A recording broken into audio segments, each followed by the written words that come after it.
Guys, big up, big up. What's good? What's good? Hope you're well. It's your boy, Mark and MUFC fan. You know what it is, guys. It's the daily update. Interesting vibes, interesting views, and you know how it is. It's Manchester United Europa League nights, guys. 8 p.m. tonight. We take on FC Porto at the Estadio de Dragao. How is that gonna go? Big up to everyone coming in the chat. It's your boy. You know what it is. Let's see how it goes. There's a lot to happen here. It's going to be an interesting situation. Let's see how Man United can face this.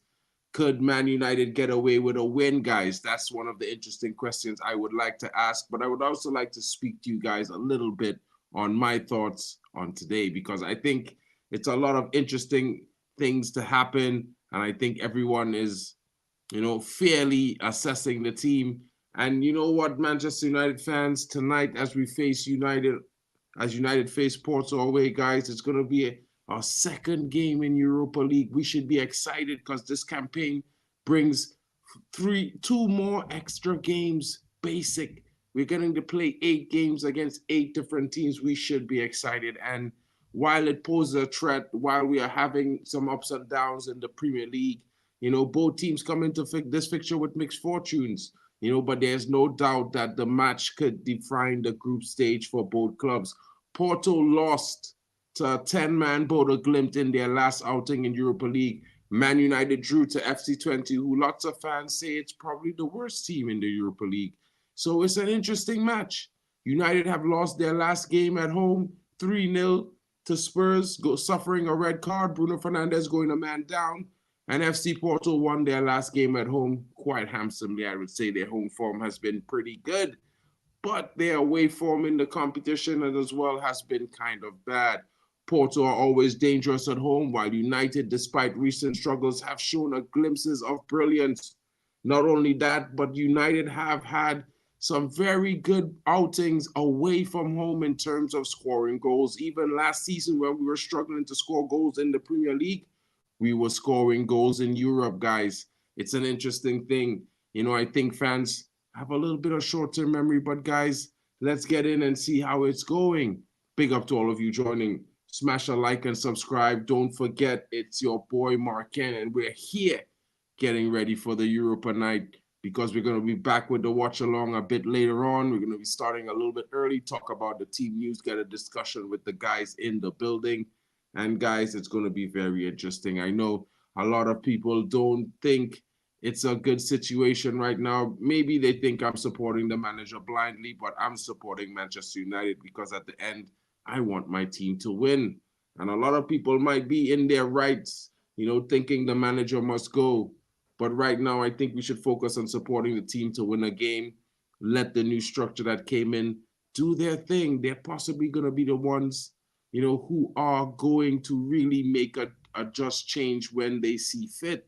They have made their plans, and we are the fans. We are going to have to live with it in some occasions. Of course, we can affect that with our opinions, but really and truly, they're going to do the job. So why stress yourself out, guys? You know what I mean? Take it light, take it slow. Don't stress too much. Life is short. Can't be stressing about football all the time. And I mean, United, in my opinion, they will come back. They will be back. We have never been a club that stayed down and let down. We've always come back to do our best and try our best to get ourselves into the game. Not only that, but, to win games. And it's a situation where Manchester United, it's going to be a difficult one. Yeah, I did watch the ETH interview this morning. You know what I mean? Look how embarrassing it is, just mumble. Well, his English is not good, Harry. And the funny thing is, we can't criticize someone because their English is not great. In fact, I'm in a similar situation. I live in Germany, bro. My German is not excellent. You know what I mean? I still struggle speaking. And, if people laughed at me every day, how would I feel? You know what I mean? I won't be able to want to communicate. It will be much more difficult to me to want to learn the language because people make fun of me because I'm not a native German speaker. And they don't. They try to help me. Instead of making fun of me, they try to understand me, you know what I mean, and give me time. So I think we need to be a little bit fair, guys. We should do a ETH bingo with the words like process to get in this brave, front-footed, etc. If you make 9 million a year, you should got an English. He does. But at the same time, Harry, you need to understand that it's difficult to, to think. The language has a different structure.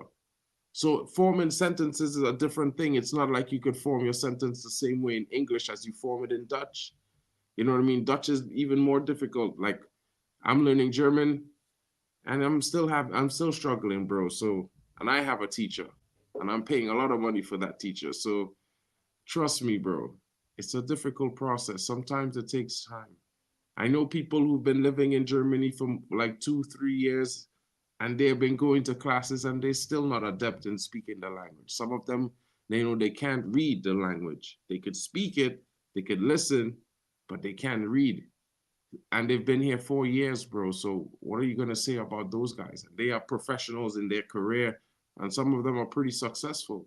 So I just think it's sometimes you have to give people time. And we shouldn't be making fun of the manager because he's not a native English speaker. I just think that's, not something we should be doing.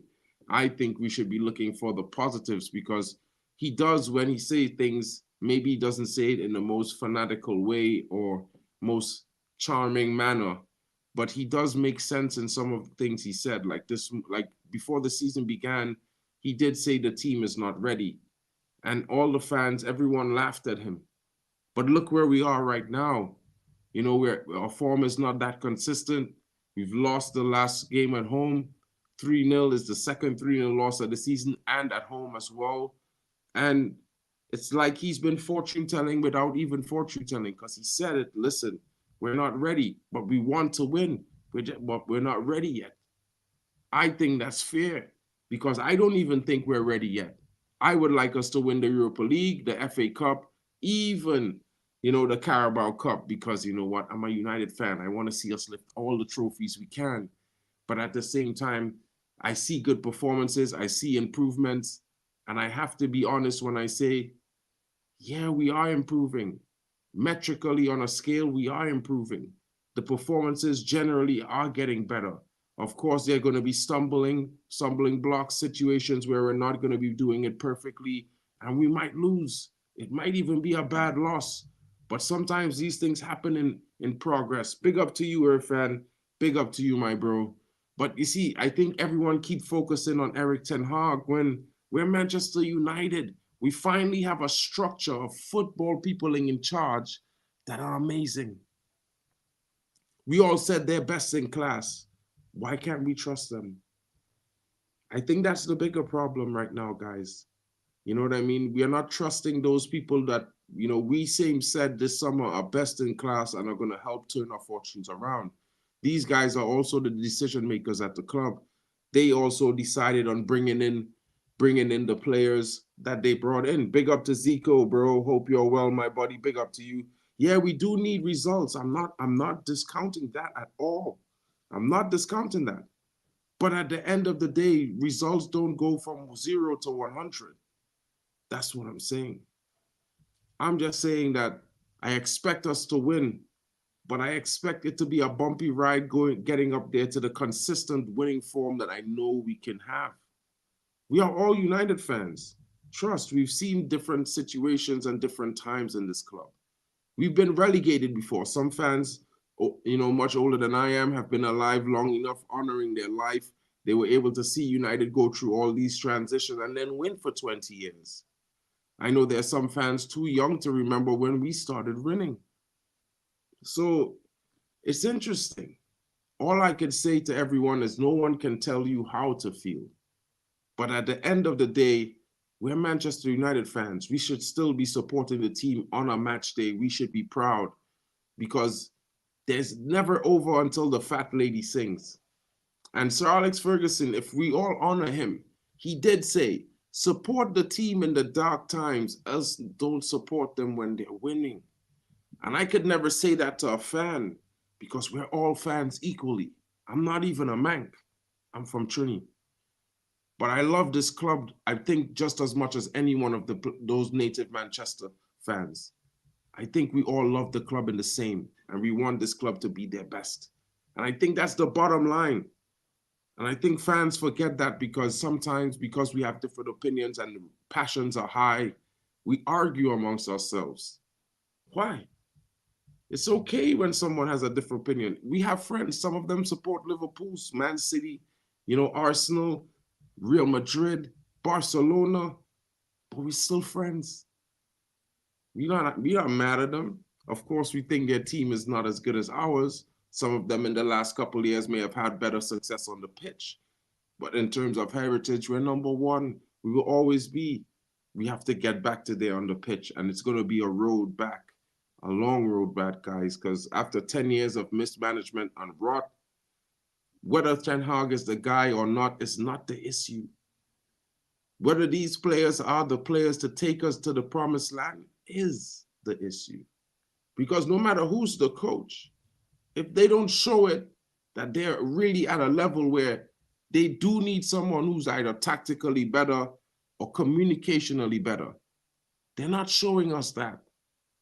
They're showing us some good performances and some embarrassing ones.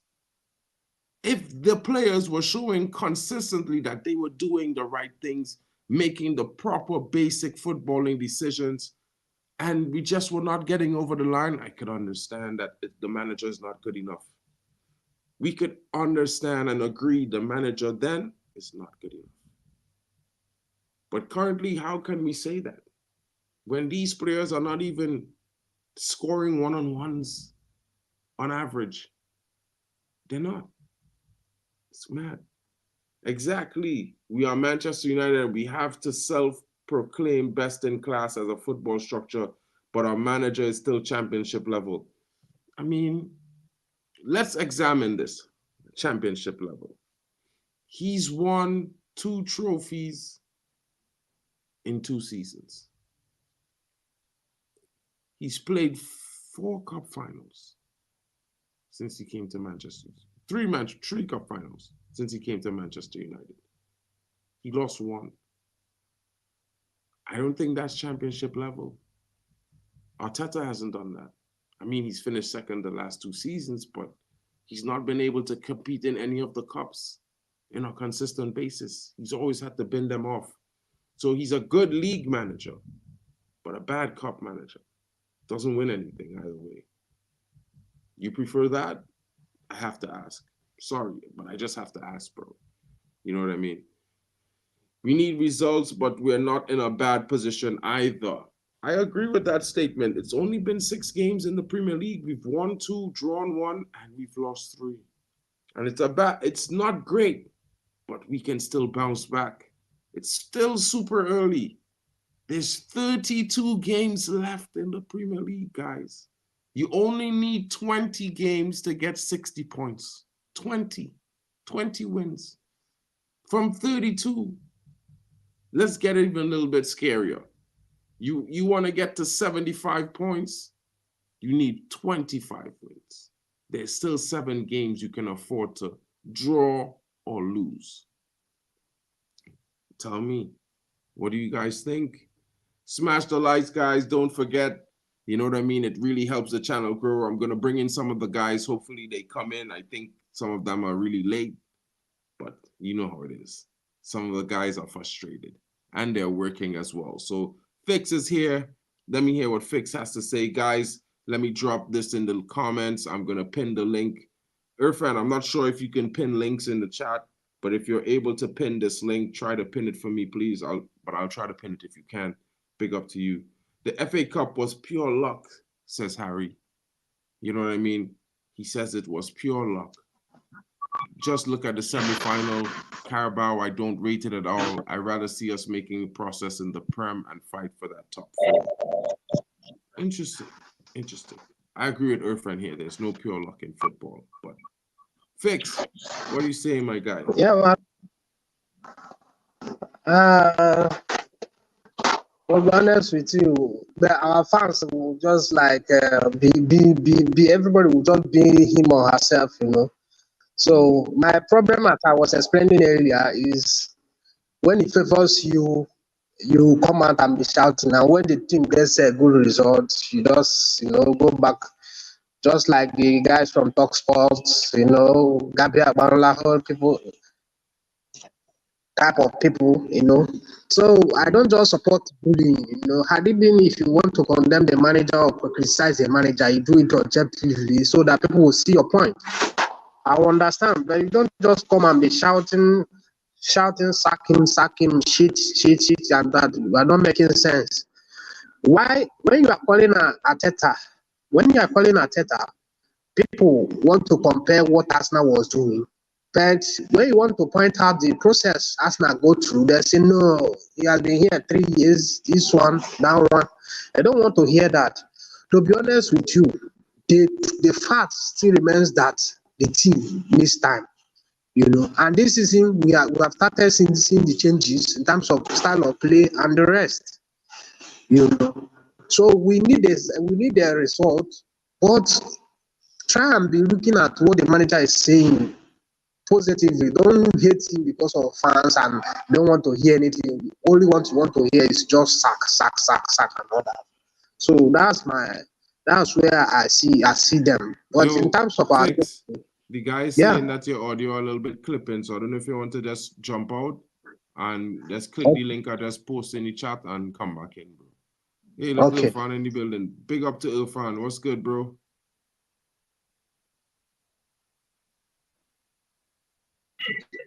Big up, Mark. Thank you. It's a bit noisy where I am. I'm on my way back to Cape Town, spend some time here in Joburg. But yeah, I'm addicted to your platform, my man. I'm addicted. If I lose at any time or any stage, I lose out in participating, I'm actually very angry at myself. But brother, you're doing a great job. I must say this. I watch a lot of other platforms. I don't know how to express myself, but bro, you're the best. Thank you. Keep up the good work. You're always positive. You're always positive, and that is what really, really attracts me most. Because in the environment where I operate, positiveness is key. So being here and listening to positive comments is very encouraging. We all are United fans. We didn't just choose to be United fans just because we are glory hunters. We chose United because we are united. That's it. There's a reason where United is the first team where I saw goals being scored from any angle. And I'm talking during the time of Whiteside. I remember them winning. That's the time when I started following United, coming in ardent United supporter. It was in an FA Cup final, and Whiteside scored that goal. It was from a acute angle, and he curled the ball. I couldn't believe that you could curl a ball in that fashion. So there are things that happened in the past which attracted us to become United fans and supporters. And here we are. So it's just stay loyal. That's it. Thank you very much, Mark. Big up, bro. Thanks for coming through, bro. Big up. You know what I mean? And I had the chance to meet Ray in person last week. Wednesday, when I was in Manchester, went to the game. Ray was at the game as well. We was having a beer together at the Bishop's Blaze, and it's one of those interesting moments for me. Because I do go to games before, but I haven't really met anyone as much before. So I was just used to be on my own thing with one or two friends that I had. And what's most interesting is that the fans just get together in the Bishop's Blaze and they sing. They know, even before the European night we had last week, Wednesday, we knew that, it could be a difficult game. We could go on, dominate and win this game, or we could come away with a draw. But they singing all the different songs that from our heritage, all the different songs that I only heard once or twice because, when I was really young, I used to be watching on television all the way in Trinidad. So it's not like if you're there to hear everything clearly. And the audio wasn't as amazing as it is now. And, I don't know what Ray thinking, but for me, I think it could only support the team regardless of what, to win, because at the end of the day, he's a fan. as much as the performances haven't been great since when, it's like always doom and gloom. And I just feel like that's what we have been falling into in the last couple months. I know, I don't even know how to explain it to them differently, bro. But Ray, what Exactly, your thoughts bro. are? Exactly, mate. Can you hear me? Good. Yeah, bro. Yeah, man. As I said, man. You know, personally, I'm disappointed really with some not the match going fans. As you see when we were singing in the pub, man. Some of the fans are here online saying, "Oh, I wanted to lose to Tottenham so the manager can get sacked." And that disappointed me as a fan, man, because you should never want your team to lose, no matter if you don't like who's in charge. You must always, for me personally, you must always have that ultra kind of fan support where you're going to go to the game. Yeah, you might be nervous about the result, but you must back the team. But I believe some people, maybe it's for YouTube. I don't know. I'm not going to call it YouTube channels on here because I don't want to disrespect anybody. But it's they go into the match wanting the team to lose, and I'm like, is that really a support? You know what I mean? Bro. You know what I mean? And the situation now, man, I've kind of just like, let's just get some positive results, man. You know what I mean? I've gone past. Is Eric going to stay or is he going to leave? I just want to see the team continue to grow, and hopefully they're going to show up because they didn't show up on Sunday. You know what I mean? Nobody was expecting the whole team to. Maybe one or two guys might have struggled, but the entire team didn't show up. You know what I mean? And nobody was expecting that. I don't even think Eric was expecting that. No, You know what I mean? I and all didn't expect that, bro, because even though I was like Tottenham, I watched back one of their games. I saw the first game that they had. For me, they're okay. I mean, they know the way they want to play. We understand that they went through their rebuild, their reprocessing and whatnot, but they only had the same amount of points as United. Basically, won a game, drew 3 games, I think it was. Exactly. Or 4 games. So for me, I was like, they're not exactly better than us. We should be at least getting a result in this game, if not a win or draw, at least. Yeah, And the first 15 minutes of the game, I was like flabbergasted, bro. I was like, what bro. is happening here? But then it's like, the weird thing is that it just looked to me like the players wasn't up for it. Yeah, Now, at this point, I feel like it's so weird that the players look not up for the game, but then we look at the manager and say, bro, you are mad. What are you doing? And yeah, this is what upset me, because if these brothers not up for a game as Manchester United players, why are they on the pitch? And now when I'm asking that question to the manager, asking the question to those players, because the manager have only so much players he could select. exactly. And he might have to select some of the players, not just because they have contracts that might have game time, but they are the players that probably was most consistent under him in his first season that got him 3rd and 2 cup finals. So he might have a little bit of belief that they will come back, right? Mm-hmm. Which is fair enough. All managers have these things. Mm. But what's weird is that these guys don't show the loyalty to a manager who's defend them against all the fans and media when they have horrid games and cause us to lose. Now, I Yeah, agree he should bench Rashford, he should bench Bruno. But then again, like at the end of the day, as much as I would say I think he should bench them, I'm a fan. So if he makes a different choice, he's the manager. He's probably seeing something different that I'm not seeing, because literally we only seen what happening on the pitch. yeah. In game times, we don't go to training ground and do drills and all that sort with him. So we don't really know. And this is why I go away from the manager when the performances of players are bad, because you have to have that pride. You know what I mean? I never played football to the professional level, but I've been involved in teams, and I know when they say, "Oh, your name is up," or "Your name is going to be in there," you go out and you play as hard as you can, and then they say, "Well, you did good," or "Today, it wasn't your day today." you know. But I don't even know if those players showed up, and they've got to show up tonight. They've got to look at themselves and go, look, I know the manager's under pressure, but I didn't perform, so they should have come out tonight against Porto and say, look, that wasn't us on Sunday. I don't know what happened on Sunday. Maybe we were frozen in the light. I don't know, but show tonight that I'm a Manchester United player. Yes, I can handle pressure.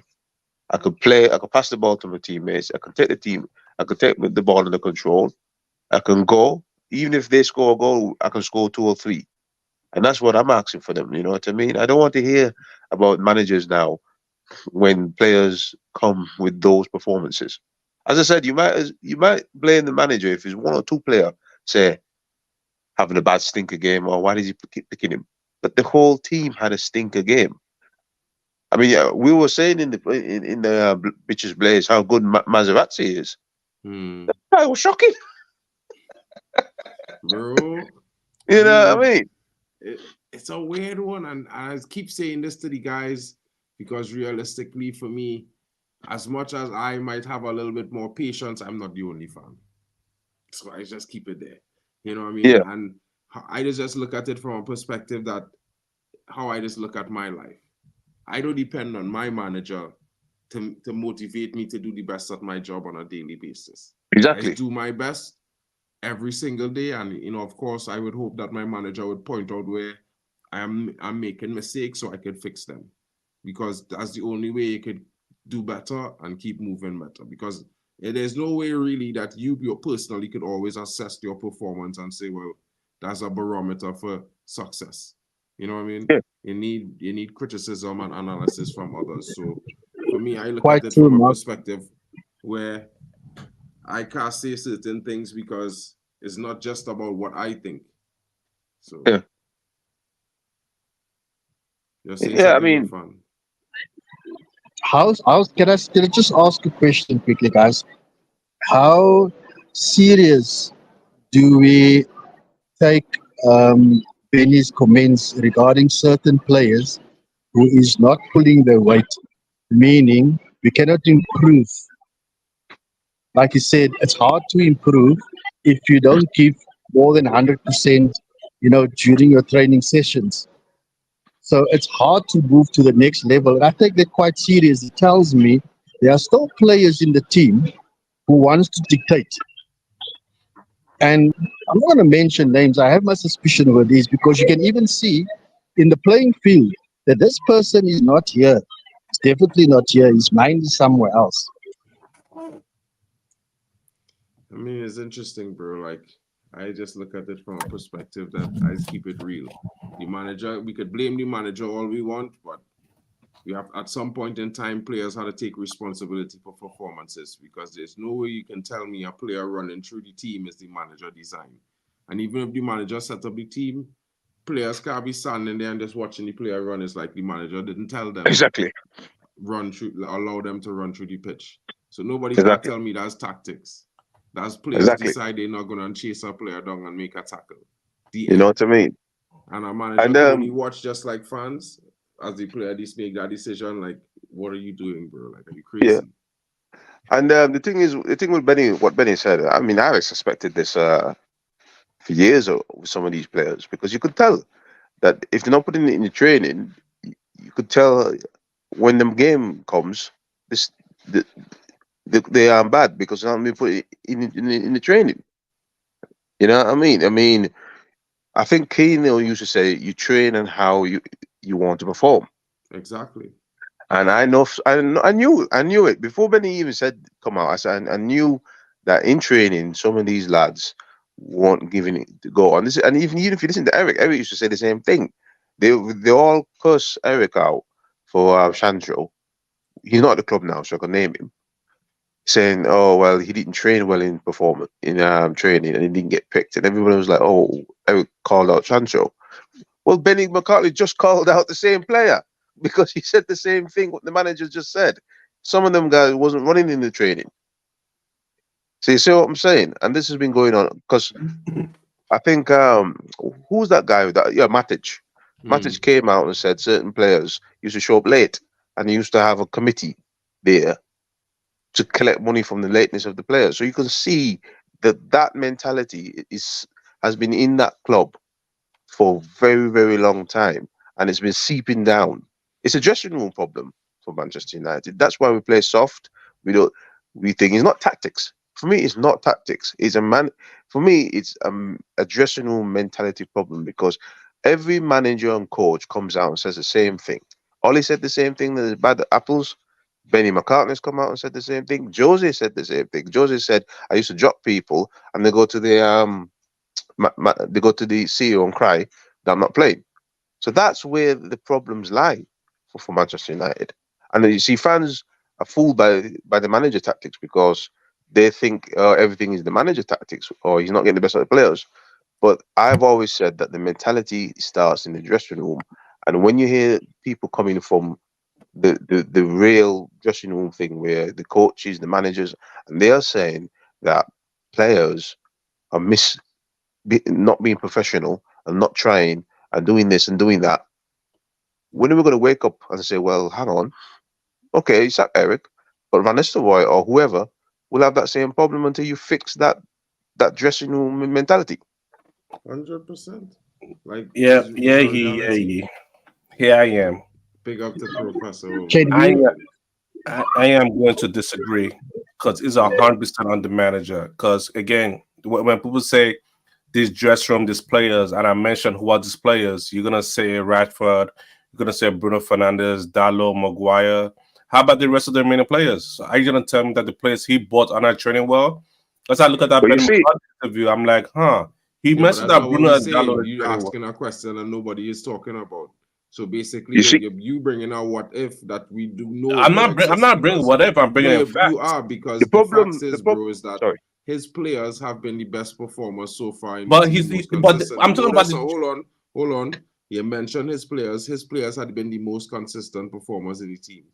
So when you start, just remember, come with the proper facts. Because his players have been the most consistent performers. No, it's not, because you're gaslighting me about telling me that his players is the most consistent, and they are not. And I'm telling you, you don't want to listen. Than his players. Name. The argument that you could put against that statement is, he's brought in players, but if you go into a working environment where you're new, and you have to look at people who are there, and if people are slacking off, guess what's going to happen to your performance? You're going to slack off, because you're going to come into an environment where people are just going to go, people are just going to say, well, shit, he ain't trying. He's late. He ain't running. So why the hell I'm going to run? So even if you bring in those new players, they're going to get infected by the bad culture what's been already set in the dressing room. So no matter what players come in, they will look at certain players and say, well, if he's not running, he's not doing this, I don't need to do this. And nobody's going to question each other, because they're going to just be doing the same thing. So that's where that argument where, he's bought players, but the players are coming into that environment already, and nobody is digging it out and saying, okay, look, because that's what Keane used to do. Keane used to dig out other players, and then the mentality raises because, oh shit, I don't want to get digged out by my colleague. And that's just like the workplace. If you go into a workplace and you ain't putting and your colleague says, look, I'm doing all the work, you ain't doing it, you're going to say, oh, sorry, mate, I pull up my socks. And that's what's happening at United. The culture is bad because everybody who's involved says this. I will have to disagree, because again, Mark, starting from you, when you mentioned that his players are performing well, his players have not been performing well. Again, because he bought a lot of players, and his players also have been on those same pitch, and they haven't been performing. Because I see the performance on the pitch, and it has been poor. On the Benny McCarthy interview, when he said that only Bruno and Dalot is performing well in training, so that tells me that the player this manager bought, the players that are already there, the youth that he promoted, they're all not training well. So only those two players are training well. Okay, we move on. That's not what Benny McCarthy said, and that's not the interview said. He named a few players who were not performing well.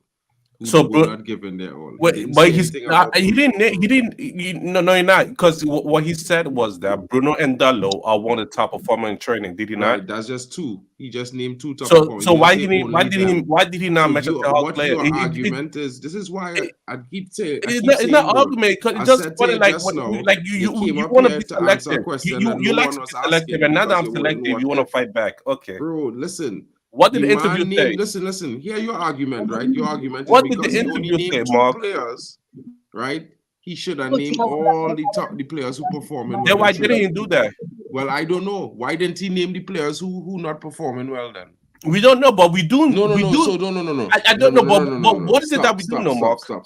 No, we're not stopping. No, you don't. You're going too far. You're going too far. Any balance, bro. No, Mark. You're not being balanced. You're not being balanced. I don't like to say these things. Can I just say something, guys? Mark, what player did he mention? What players did he mention, Mark? What players Can did I he just not add something? mention? Can I just add something quickly, Mark? Okay. Move on from that. We're gonna move forward. Let's just move quickly on. There's two things that I always notice when we play. Number one, we're very poor in our lineouts. When it's our lineout, you can either retain possession or you can put your team on attack. But why do we always, like rugby players, wait and then the opposition recovers and then they close all the gaps and then we cannot defend our own lineup? That is very annoying to me. And I think it's one of the things that we can really improve on is our lineouts. Right, that's the one. Look at Liverpool and City. It's a lineout. We don't wait for the right back to come throw the players on. Take the lineout and attack your team. Put your team on the front foot because they have to backtrack. You know what I'm saying? Unless it's in our half, yes. But in our opposition half, why do we wait for them to recover? Why not attack with our lineouts? That's the one thing that annoys me a lot. The second thing is, and I'm pretty sure this stems from the training ground. And I've watched Garnacho as well, and I'm not criticizing him. Don't get me wrong. It's little things. I can't remember this gentleman's name that used to be the director of the cycling team of England, and he spoke about percentages, improving in percentages, and that's how you gain momentum. What I also noticed is that players like Rashford and Garnacho, they are reactive players. They are not proactive. If you look at when we lose the ball and the opposition attack us, you see Garnacho nowhere. All of a sudden, when they're over a half line, penetrate the midfield, now you see Garnacho sprinting back. And I'm saying, guys, there's one of the things we are not proactive. And that also reflects in our lineouts. We're not proactive. Nobody's asking for the ball. It's like, okay, it's not my responsibility. I'm just doing what I'm supposed to do. And I think that is the attitude and the mindset right now. 100%. I think it's been like that from the training ground and how we play football, how the manager choose to play football. I don't think so, bro. Because I see the way we build up. I say that our teams are too far apart. Like we've been bypassing the midfield over and over, and there should be changes in that. And there hasn't been changes for the past this whole season so far. I think our best kind of way of playing football is the manager want to do is 4-2-4 press, and that's not good. Because we could see versus Tottenham Hotspur, we felt like an away team. And if you ask any other player, like, do they have better players than us? You're gonna say no, we have better players than them. Then how come not performing on the pitch? And if you're gonna say that, oh, the manager tactics is good, I'm like, no, that's not good enough. That's not good enough. I mean, that makes no sense what you just said. Because we cannot build up like at all. The midfield is being bypassed over and over. The only time we play some sense of football is about many different things in one game, bro. Like everybody want to do one thing, build up. Everybody's focused on one little thing and make it like it's the giant issue on why we're not performing well, bro. Because let me explain something to you, bro. Football don't work like that. Tactics can be effective, but no tactics work without players giving 100% effort and determination behind it. So if a player not starting off with a basic level of effort, no tactics you employ will work. And I mean, the 20 goal, you could say that's plays mistake, the 20 right? goal was a mistake. The end. But you can There's see, nothing else to talk about. Okay. Then why did it happen again this first game? Mistakes are not Because mistakes The are not first things that game happen was back to back. because Garnacho and Rashford, neither of them chose to tackle the player after they exactly, lost. they That's let a him. big mistake. Rashford. That's Rashford another was. mistake on I- those Rashford had. players. That's not on the Mark, manager. are you That's serious? on the They could tackle the players. player. That's on the Now you players. serious Look, that You okay? have to blame it sir. on them. They lost the ball. What You don't play stand up football. and watch You them don't and play run back football. off the ball? Look, mate. The Man, first goal that we man. conceded was on attack because Rashford was going. He was open and he overran the ball, and then the Spurs centre back got it. Now he didn't even try to do a professional foul or anything to say, let me slow him down. The guy just ran straight through. Garnacho didn't run. Garnacho didn't even look back and say, oh shit, Rashford's lost the ball. Let me just go and track back. Nobody did anything. They just let the guy pick the ball up, ran straight through, put a cross in, goal. Here's That, another that's thing. that. All of them have a Oh, chance to stop the But ball. that's Wait, not I have a tactics. question. That's players. That I have a question for Here's everybody in another here. thing. Who has Mark, played here's football another before? thing. Just hold the guys. Bro, Here's another thing. I The point played that I made. many football before, and I telling you what you want. I telling you, Oh, bro. okay. If you as a player, You- hear me out, because I want to get to these 10 questions. I don't want to go in on Ten Hag and it's Ten Hag fault. But the reality is, bro, everybody who was watching the game, who play football, even commentators and criticizers and rival fans, was wondering why Rashford or Garnacho didn't try to track back in that moment. So let me don't Then blame the Dallo manager tactics did for not the follow reasons the two young players fella. decide not to I chase and make a cannot tackle. believe what I'm The hearing. end. If you What can't are you believe saying? it, bro, then I don't know what sport you're But bro, watching, what are bro. you saying? Because You the man don't lost want the to ball. hear that it's He didn't. all It wasn't a bad Calm pass. down, That's what you hear. guys. Calm down, fix. You want to Calm hear down. I want to get to this everything hard sport. question because You we don't have watch football. 7 questions I wanted to Go ahead, ask Mark. you guys really quickly before we go. Because the reality is, this is about us winning against Porto tonight. It's not about the Spurs Question to game. you, Mark. Just a Just now, question. bro. Just I'm one gonna, question I I want wanted to to ask you. let me go through this first, bro. Right, if that's okay. Porto's home record. They are a formidable team at home in the last couple games, especially in European competition over the last 2 seasons. Right, United are away. We go in the Estadio de Dragao tonight, 8 p.m. to try and defeat this team to get some points. Now, other thing to note is that Porto lost away to Bodo Glimt, 10-man Bodo Glimt, 3-2. We drew to FC20, who's apparently the worst team in Europa League. So what are your thoughts, guys, on the possibility of Porto and United in terms of that? It's gonna be a It's tough tough game. to say now Sorry. at this stage, looking at our past performances and even the last game, we will always go back. You know the saying, you're as good as your last game.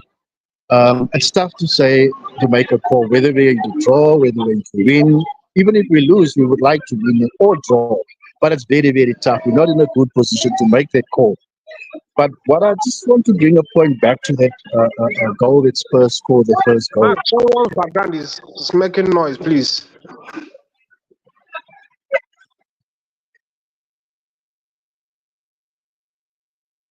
Hello? Is it much better now? Yeah. Okay. Rashford is 100% better player if he starts playing the ball around and pass and then hit his run. The goal that Spurs scored, if he had a little bit of more IQ, pass the ball to Garnacho, not try to overrun it or run past the player, pass it to Garnacho, get the 1-2, we would have scored. If you look at that picture, that player took a huge risk to go and challenge Rashford. All Rashford had to do, nick the ball to Garnacho played back to him, and he's one-on-one to the goalkeeper. So it's just that little bit of, like you said, Mark, that IQ, football IQ. But we don't want it. Rashford is a better, 100% better player if he start playing, pass the ball, and I see a better player there. But the moment he starts, acting selfish, bro, he puts our team under pressure all the time because he loses the ball and then we have to go and defend. And like the other gentleman just said now, we're playing far apart. once we lose the ball, we cannot just come together as a unit. We have to sprint to put ourselves in the position to defend. I mean, his assessment of why we're playing far apart is on a paper pitch, bro. It's literally a snapshot picture, which you can only have in moments. Like literally is a picture of a moment. It's not the flow in game time. It doesn't represent the actual mobility of the entire team throughout the game. And to be fair, there were the moments he talking about last season where we had that was due to the fact that we played with some players who are slow. In the first 2 games of the season, we saw that because Maguire was playing in defense. We even had Johnny Evans playing in defense. Well, you can't expect them to play a high line because it's just not going to work. So, of course, there's going to be space in midfield. There's cause and effect for the situation. And if this is true, Yali, if the tactics that Eric Ten Hag employing, is too advanced and no player in the world will be able to understand what is needed of them, then why was Ajax successful? Why was they dominant in the Dutch league? That makes no sense.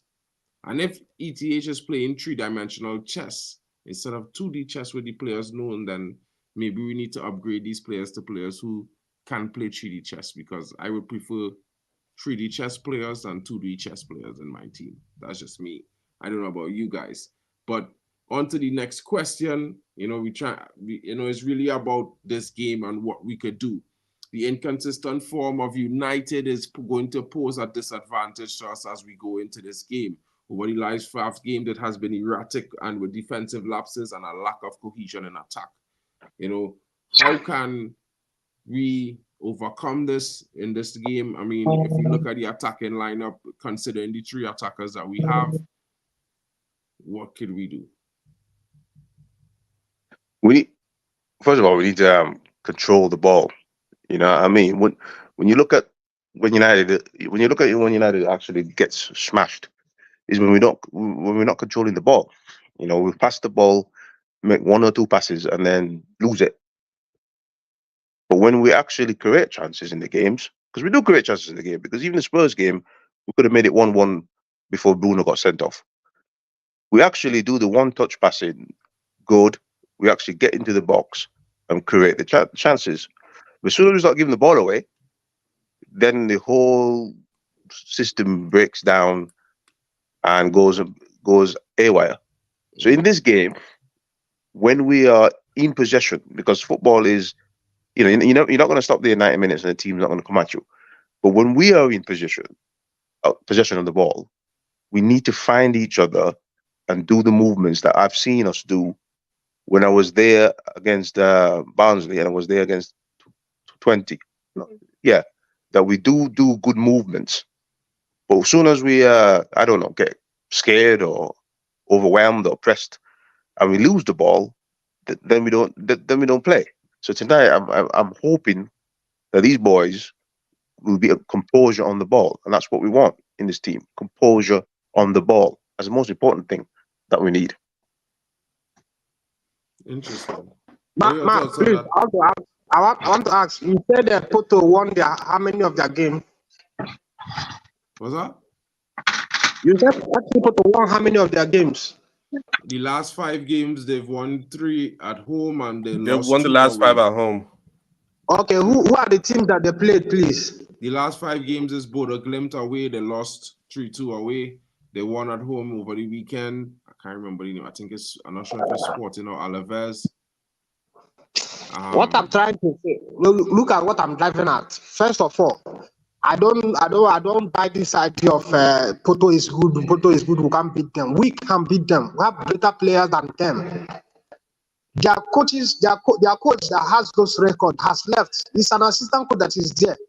So I don't like this idea of we becoming the underdog against FC Porto.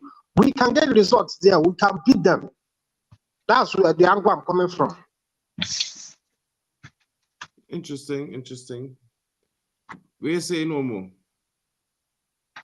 We're not beating Porto.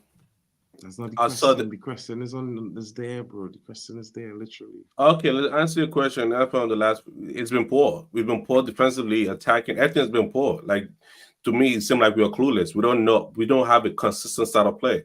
A style of play is what you see in 5 consecutive games or 3 consecutive games. You don't even see that. You see one here, They might see another one in the next 2 games. They might see another one in the third, fourth game. For so far, our last 5 games being inconsistent, erratic, all over the place. Defensive lapse is definitely there. Coaching, it doesn't seem to be there. Like, all we do is run. It's like we're a running team, man. This is the game where you have to sit back and run. And hopefully they let us build up from the back and hit team with the counter. And if they don't give us that chance, we're gonna lose the same way we lost to the Spurs. I mean, I disagree with that. There is a bit of pattern in play, but the problem with United is that we just don't do it consistently enough for people to see it. Because, as I said, even though we lost the ball early on in Spurs, Zerks could have made it 1-1 because we were actually passing through Spurs and playing and getting the space. So, you know, I understand what the fella is saying, you know, the chap saying, I don't know your name, sir, sorry. Yeah, Omo. You know, it's the reason why we're not confident because we don't see it enough, you know, in games. We don't see it over 90 minutes. And that's why, you know, you don't have the confidence and I don't have the confidence because I know for a fact United probably will come out tonight, 15 minutes, 20 minutes. They'll be really, really good. Then after that, just don't know what you're going to get, innit? That's what it is, bro. And for me, I would say it like this, right? We can't say that we haven't seen a consistent style of play because we've been creating consistent chances over the last 7 games. Even though we lost those games, there were moments where we were creating consistent chances, even with 10 men. The problem really is that the strikers are not scoring goals. That's not our manager problem. I keep trying Let to them keep their head down. Let them keep their head down. They will concede, and they will come back into the game. Not lose focus.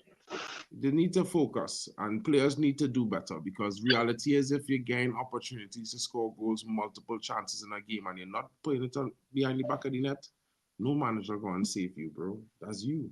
You have to save yourself because it's usually man in that situation. You know what I mean? Not the manager. So the next question is moving on from that. Midfield physicality. Porto have a physically dominant midfield that presses relentlessly. Well, I'm not too sure if that's true this season because they themselves are very susceptible to the high press. They have been losing the ball, particularly, you know, a lot to a lot of teams. Even when in the games that they lost, they've struggled to keep possession. You know? Bro, one on one, their fullbacks one on one they're not good. That's one thing. You know, and well, as I was leading to that, you know, United, in effect, also, you know, we have been struggling in our midfield. You know, I particularly would start Eriksen at the 10 in this game. United game is their biggest game of the season. United game is their biggest game of the season. Probably. What are your thoughts on this, guys? Olmo, go first this time now. Well, second, I should say. Olmo. Oh yeah. The midfield sits in a flat 3. As in the midfield is strong. I don't know why people keep doubting this Porto team. Like, I don't get like what like they still have one more big game to play, like 3-4 more big games to play this season. But the midfield is a flat 3 of who are the people there?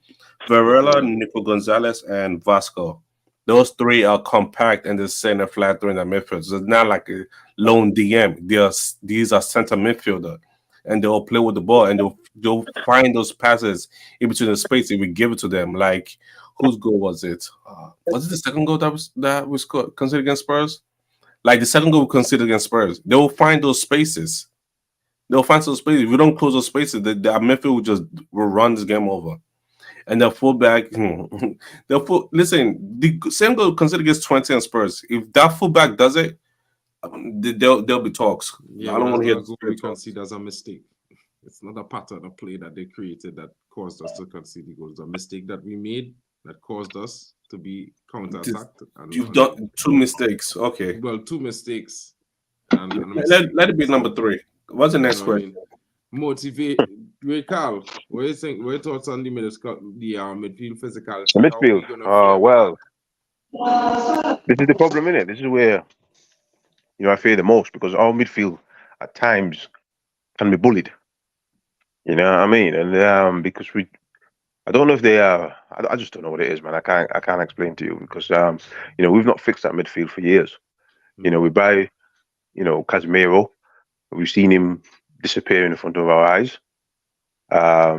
even Menu now, he looks soft on the ball.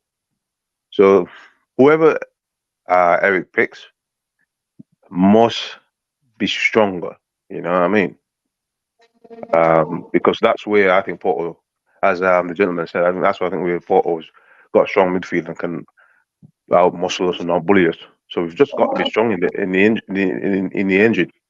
You know what I mean? Because if we're not, we're in trouble. Yeah, it's an interesting situation. Guys, next question up for the grabs here. Motivation to bounce back after a difficult run in the Premier League. You know, you can't deny that Man United players and staff could be motivated to, you know, getting the season right, back on track. I mean, we've had 3 losses, not in a row. You know what I mean? So it's one of those situations where, thankfully, that's not the case. But United need to do better as a whole, improve holistically, not just the coach. You know, he could make some better decisions in team selection and substitutions, but players have to deliver. And it's not a one-way street, it's a two-way street. We need all of them to do well so we succeed on the pitch. So what are your thoughts on this? You know, do you think that we could be, you know, in a motivated mindset to bounce back after a difficult run in the Premier League? Well, it goes without saying for me, mate. Martin, guys, if you know, Eric will say he wanted 100% in his pre-game match last week, and he got nothing. So if these boys don't look at that, because they said they've been in the film room looking at this, and if they're not motivated to say, well, look, we had a blip, I give up. You know what I mean? Because it's a two-way thing, but the most important people, I believe, at your football club is the ones that cross the white line. And if they don't say, well, look, I had a terrible game. If Delit, Maz, Zerks, all those guys don't hold each other in a huddle and say, look, we had a terrible game. Let's be motivated tonight. Because if they come back with the same back-to-back performances, I won't be questioning Ten Hag because I know he'll be moving on. I'll start with questioning the players because you play for United, you're going to be looked at, you're going to be screwed at, and you must have the motivation to say, we're bouncing back. Because that's what we used to do. I mean, I remember days when we used to play bad under Fergie. Terrible sometimes. Sometimes we couldn't even pass the ball in the first half. But the next game, United smashing 4, 5, pass, and it's but I've not seen that for a while from Manchester United. What I've seen from Manchester United is we'll have a bad game, and then we'll have another bad game, and then you're asking to yourself, well, why can't these boys just start to get it together? Because, yeah, Ten Hag's got faults. I'm not going to disagree with anybody. But by the end of the day, the players must show up. Exactly. What do you think about that, Omo? Motivation to bounce back? We're not bouncing back. Next question. Fix, what you say? What do you think about that? We are bouncing back. There should the United way is to bounce back when you have a bad result. And I'm telling you that this game, some people will just shut up. They won't know what to say by the end of the day. I'm telling you. There will be a bounce back. If they did not do that, it's going to be bad on them because we have a very, very bad result. Even under Sir Alex, anytime we lost a game and we didn't just play well. Not that we considered a goal and maybe we'll try at the end. We didn't win. Then the expectation next game is to bounce back and win very clean. So that's what I feel like is a decent for them. You know, the game we lost will help them back. They should play better and we'll move on. As we move, Marcus Rashford form, you know, he's been a standout performer in Europe. You know, his pace could be the key. You know, could he find that form in this game, guys? What are your thoughts? Let me know. Fix, we'll go with you first. The person that I'm looking at to raise to add spice to our game is Hoyland. He plays very well in the league.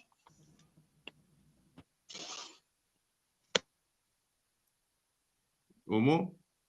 Yeah, Rashford once out performing in Europe and space could be key. Yeah, they use the space. we haven't been using the space so far this whole year. Like we just use him as just like winger. So he ain't gonna go nowhere. I expect an okay game from him today. Not great. Everybody will be okay at best and still lose. Big up. Ricard, what are you saying to that? Well, Rashford has not been bad like last year. It's not been good. So let's hope tonight he can give us at least a 6 or 7 out of 10. I'm not going to be as downhearted as the other chap, but Omo, yeah, I'm not going to be downhearted as him. But I just hope you can kind of not do what you did against Spurs, because you can see he tried, because he was trying to run and he did positive, but as I say, he didn't pass the ball to Garnacho. But we're not going over that, so let's hope he just starts positive. The European experience, United boast a squad with significant European experience. When you look at the likes of Casemiro, you look at Bruno Fernandes, look at Luke Shaw is not available, but even Andrew Nana, the likes of Lisandro and De Ligt, they have a lot of experience in there, even Mazraoui. And Christian Eriksen is not a new customer as well. Manuel Ugarte played for PSG last season in Champions League. We have our young players who are going into their second season of the Europa League, having played there in Ten Hag's first season. So I think that, United squad boasts a certain level of experience in this tournament. We've seen last year, although we were not able to win many games in the UCL, we had no trouble scoring consistently 2 to 3 goals per game. So maybe that European form might continue. We did that away as well. Away at Bayern, away at Galatasaray, away at Copenhagen. So, what's stopping us from doing this tonight away against Porto? Omo. Listen, you know me that you've come from me that I have hate from my manager. Listen, it doesn't matter how much experience you have. You have a manager with a terrible tactics, we're not gonna go nowhere. And it's been happening this whole year. Yes, we have players that have good experience in Europe, but still, their good experience in Europe cannot carry the whole game. If that's the whole point, just take away the coach, just take away the manager, and let the players coach themselves. Hey, we might even get better results, but we don't know. But then again, after it's all hope for me. I already told my prediction 3-0 loss. Ricard, what are you saying, buddy? Well, as you said, the experience of the team should take us through at least a good performance. But again, is how they show up. Because, as I said, I'm not into the managing thing, because you can have 20 years experience, you could be a very good tactic, whatever. But if these boys freeze and do something stupid, because we got Bozo gene in our club. We'll do Bozo the clown stuff and lose the game. So it's for me, it's just left to 11 men on the pitch tonight. The tactics will be there, the setup will be there, but it's them who has to use their experience from other clubs, experience from other places. Because Casemiro, if he starts tonight, he plays for Real Madrid, and what is he? A 5-time, 6-time Champions League? 6-time Champions League winner. Yeah, so he's got all the experience he needs. So he should be a manager out there. That's what we need. We need a manager out on the pitch, a leader. 100%. We don't have that. That's what we don't have. We don't have a leader and management on the pitch who can say, "All right, lads, look, yeah, I know. Let's do this." We don't have that. 100%. This was supposed to be the last question. Well, the second to last question. But I see Harry posted a question in the chat, so I'll bring that to you guys as well. So stay tuned for that question. Now, this away record, despite recent inconsistencies, United have performed better away from home in European competitions in the last 2.5 seasons. In fact, over the last 4 seasons, to be fair, even under Oli and Ragnick. So, what are your thoughts on that? Really, with all these stats, you guys think we can get a result today, guys? No, you're not getting a result. You trying to tell me about this whole 4 seasons? No, we're not doing that.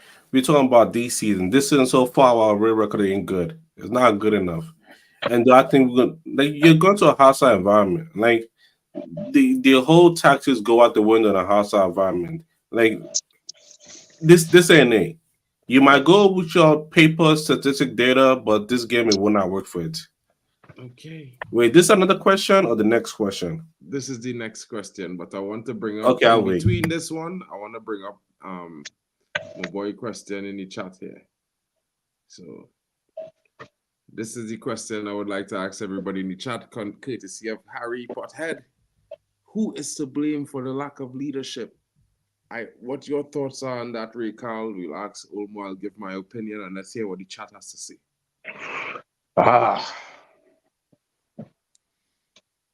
Who's to blame for lack of leadership on the pitch? Or yeah, I would say no other than the captain. Even though Bruno has a different type of leadership, the way he will try and do everything himself. And the reason why there's a lack of there, because Bruno will vacate space where he really should be, trying to do 10-man job and a leader doesn't really do that. A leader looks at someone, he does his bit, and then he looks at him and says, "Look, you better do your bit." And I don't think Bruno is on the pitch when the chips goes down has got that kind of looking in at people's, because he seems to be a very friendly guy, and he doesn't. Teammates don't seem to want to, because because you've seen it before with him and Casemiro, and sometimes when him and Casemiro is talking, Casemiro will look at him and Bruno will put his head down and move away. So him as captain, I don't think the leadership is there. Even though I like Bruno Fernandes and he's a fantastic player on his day, him being a leader, no. Interesting. I mean, for me, I think it's a little bit overrated. I actually agree with this statement here. I was about to say the same thing, Sosa, so big up to you, bro. Rooney wasn't looking at Vidic for motivation. That's just my honest opinion to that. Neither was Ronaldo or Tevez. And I think that says enough. You know what I mean?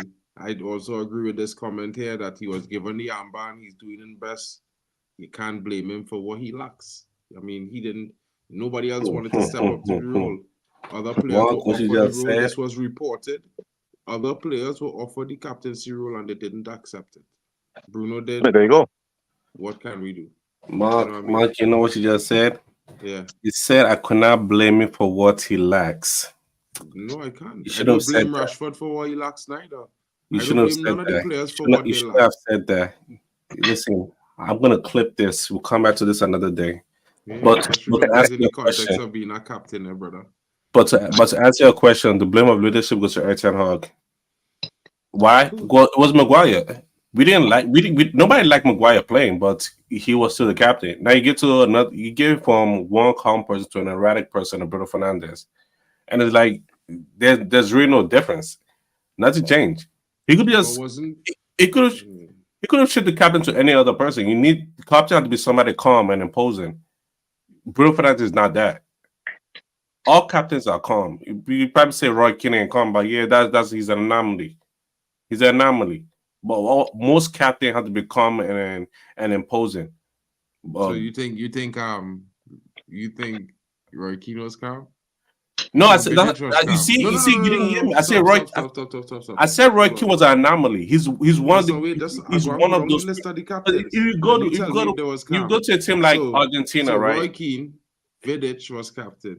That's not what hold on. Listen, again, you keep calling out one or two players, and I could call 10 other players. I could call 10 other captains that are calm. Who? Gerrard is calm. Odegaard is calm. Gerrard was calm. Gerrard. What made you think Gerrard was calm? Get the occasional red card, but still he is calm. Again, occasional red card and saying he was calm. Gerrard was reckless, man. He won. You can't even call John Terry in this mix because he was more reckless, bro. Red card king. So Let me just forget that for now. Should I go down the list? Because this is the thing. You like to go down. You like to go down this rabbit hole. We'll deal with this in our next stream tomorrow morning. Tomorrow midday, we will deal with that. Captain, we'll call it Captain Day.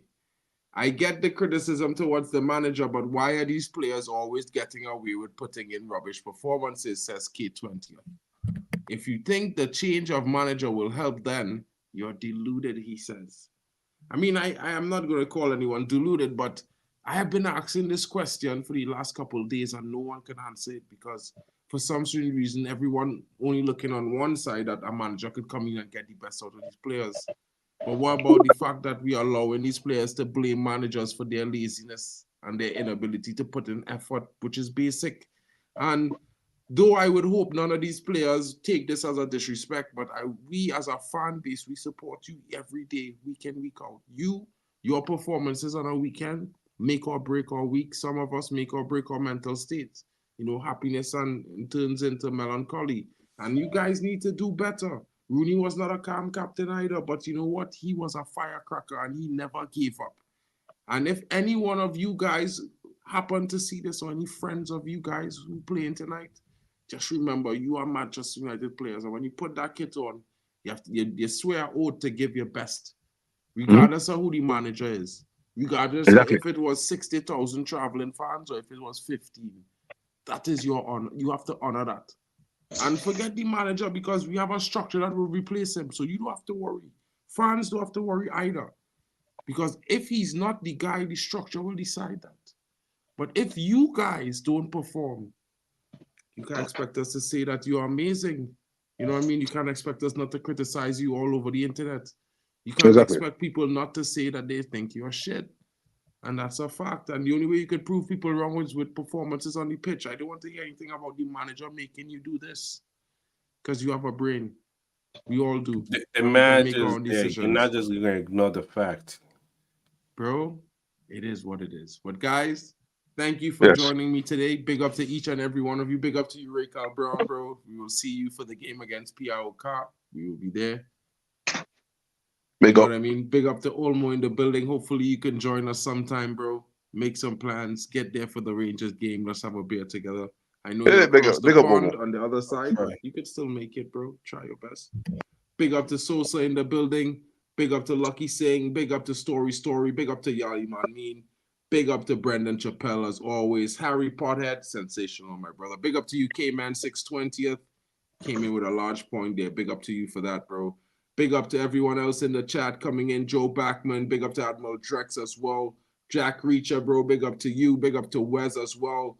And guys, I hope you have a great day. We will see you all a little bit later on as Man United take on FC Porto away. What are you saying, Ray? See ya, man. See ya. Big up to you, broski. Big up, man. Cheers. Have a great one. We'll catch you guys later. Guys, come in, tune in. Let's all come together and celebrate the Manchester United at Europa Night as we take it another step further. We need to win this game. Just as your boy saying, we need to win this game. The players need to show up. They need to battle. The manager needs to make his best decisions tonight because we need to win. And I'm looking forward to a possible 3-1 or 3-2 victory tonight. I think Porto has been very good at home. They're not a team to be underestimated. But they also have been having their own little problems as well. So I'm not going to say they're guaranteed to beat us. I think United are in the favor. We have to make a comeback. We had a poor running in the Premier League. These players need to stand up and be counted. Big up to every one of you guys. Hope you have a great day. Big up to you, Harry Pothead. You should already guess what that means. But big up to you. I just think you have the shape-wise description a little bit off. But you'll see soon enough. Big up to you, my guy. Hope everyone is well. Catch you guys later on. And it's been your boy, Mark, an MUFC fan, with the latest update, Manchester United news, as we get ready for the match day, Europa night tonight, away against Porto at the Stadio de Grau. De Grau. Big up to you guys. Eating my words there. Big up to you guys.